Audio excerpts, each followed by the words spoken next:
மன்னராட்சின்னு சொன்னார்ல, மன்னராட்சிங்கிறதே காமெடியான வார்த்தை. அதெல்லாம் நீங்க வாரிசு அரசியல் அப்படி வேற வார்த்தையில விமர்சிக்க வாரிசுன்னு சொல்லி தானே மக்கள் ஓட்டு போடுறாங்க.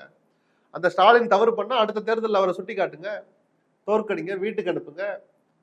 நீங்க எந்த மன்னராட்சி சொல்றீங்களோ அந்த மன்னராட்சியை உருவாக்குறதுக்கு நீங்க தானே காரணமா இருந்தீங்க. இந்த ஆட்சி வந்த 1 வருஷம் 1.5 வருஷம் நீங்க கொஞ்சம் ஞாபகப்படுத்தி பார்த்தீங்கன்னா, ஒவ்வொரு ஞாயிற்றுக்கிழமை காலையிலையும் அல்லது குறைஞ்சபட்சம் மாசத்துல 2 தடவை ஞாயிற்றுக்கிழமை காலையில முதலமைச்சர் ஸ்டாலின் அதிகாலையில சைக்கிளிங் போவார் மாமல்லபுரத்துக்கு. ஞாபகம் இருக்கா? அந்த உடைய மாத்திக்கிட்டு பாதுகாப்பு கவசங்களோட. அதுல ஒரு 4 அல்லது 5 இளைஞர்கள் கூட போவாங்க.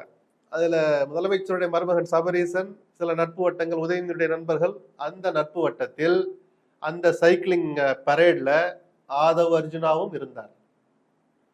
அப்ப அந்த மன்னரோட நகர்வலம் வர்ற போது அது மன்னர்னு தெரியலையா உங்களுக்கு? ஜனநாயகத்துக்கு விரோதமான மன்னரோடு நீங்கள் பயணிக்கலாமா? கேள்வி வருமா வராதா சார்?